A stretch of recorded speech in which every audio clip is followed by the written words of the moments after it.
ក្រសួងការពារប្រទេសផ្សាយព័ត៌មានបន្ទាន់កាលពី10ម៉ោងមុននេះណានៅព្រឹកថ្ងៃទី19វិច្ឆិកាឆ្នាំ2025នៅវេលាម៉ោង 11:08 នាទីព្រឹកក្រុមអ្នកសង្កេតការណ៍អាស៊ានក្រោមការសម្របសម្រួលរបស់ក្រសួងការពារជាតិកម្ពុជាបានចុះទៅពិនិត្យផ្ទៀងផ្ទាត់ការអនុវត្តបទឈប់បាញ់នៅច្រកចមួយឃុំថ្មដាស្រុកវាលវែងខេត្តពោធិ៍សាត់នៅអំឡុងពេលចុះពិនិត្យនោះមានការផ្ទុះអាវុធនៅខាងភាគីថៃ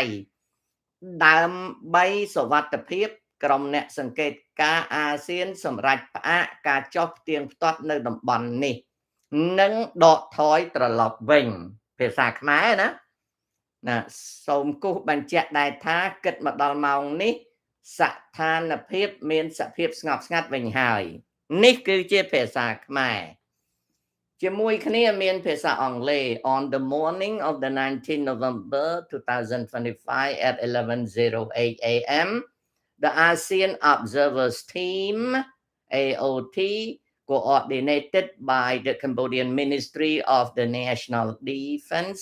conducted an inspection and verification of the ceasefire implementation in the checkpoint CH1 in Thamoda Commune, Vilvang District, Posat Province. During the inspection, weapon fire was heard from the Thai side, or for the safety reason, the ASEAN Observers Team decided to suspend the verification mission in that area and withdraw. It should be noted that as of now the situation has calmed down. នេះគឺជាការផ្សាយរបស់ក្រសួងការពារប្រទេសកម្ពុជាអូខេមានន័យថាអត់មានបាញ់មកលើកម្ពុជាទេឬ snow អ្វីមួយជាកំភ្លើងឬក៏ជាការផ្ទុះអ្វីមួយហើយក៏គេដកចេញពាក្យថាផ្ទុះអាវុធក៏នៅក្នុងបរិបទថាខាងកម្ពុជាគ្រាន់តែឮសូរ snow កំភ្លើងឬឮ snow ផ្ទុះអ្វីមួយអូខេខាងថៃឆ្លើយតបវិញ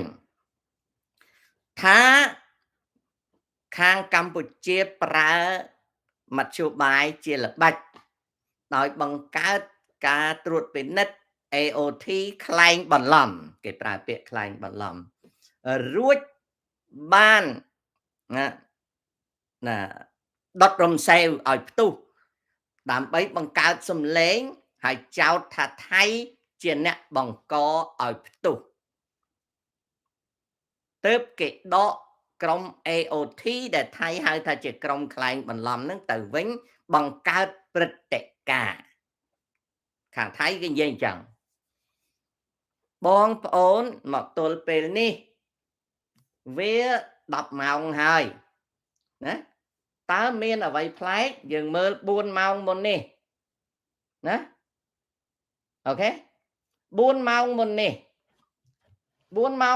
ក្រសួងព័ត៌មានឬក៏ជាង4ម៉ោងមុននេះក្រសួងព័ត៌មានបាននិយាយអំពី fake news ដែលក្រសួងការពារប្រទេសយកមកផ្សាយដែរក្រៅពីនឹងអត់មានអីទៀតទេទៅងាកមើលសម្ដេចហ៊ុនសែនវិញម្ដងសម្ដេចហ៊ុនសែនអត់មានផ្សាយអីទេគឺផ្សាយទេសចរក្នុងសន្តិភាពហើយនឹងចម្លងយកសេចក្តីប្រកាសរបស់ក្រសួងការពារប្រទេស10ម៉ោងមុនយកមកផ្សាយចំណែកឯហ៊ុនម៉ាណែតណាហ៊ុនម៉ាណែតចប់ត្រឹមថ្ងៃទី14ខែវិច្ឆិកាគ្មានអ្វីផ្សាយទេនេះគឺជារបស់ដែលឃើញបន្ទាប់មកទៀតនៅ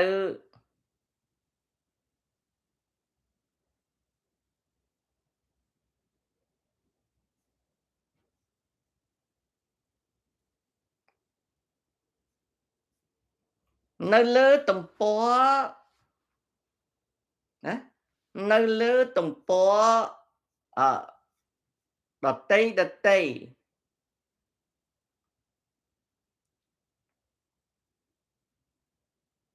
នៅលើទំព័រដតីមាននិយាយបន្តិចបន្តួចទៅតាមមាននិយាយបន្តិចបន្តួចទៅតាមព័ត៌មានដែលក្រសួងការពារប្រទេសបានផ្សាយក្រៅពីនឹងអត់មានអ្វីទេដូច្នេះពាក្យថាផ្ទុះអាវុធនេះគឺមានតវ៉ារវាងក្រសួងការពារប្រទេសកម្ពុជានិងក្រសួងសមត្ថកិច្ចនៃរាជការថៃតែប៉ុណ្ណឹងណាតែប៉ុណ្ណឹងអត់មានឃើញអីទៀតទេដូច្នេះហើយបងប្អូនគិតខ្លួនឯងបងប្អូនគិតខ្លួនឯងណាបងប្អូនគិតខ្លួនឯងពិចារណាខ្លួនឯងខ្ញុំមិនបាច់ឆ្លើយទេខ្ញុំគិតតាមខ្ញុំចាំក្រោយចាំខ្ញុំនិយាយខ្ញុំមិនបាច់និយាយឥឡូវទេរបស់អញ្ចឹងខ្ញុំគិតយល់ប៉ុន្តែខ្ញុំមិននិយាយណាខ្ញុំមិននិយាយទេណាបងប្អូនមិននិយាយទេ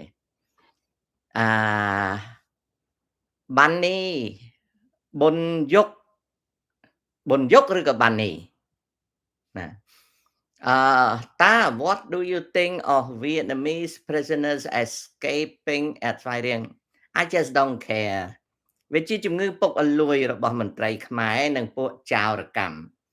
ពួកចោរពួកអក្រិតករពួកចោរករអស់នោះវាមិនខុសគ្នាពីរឿងមន្ត្រីពុកអលួយ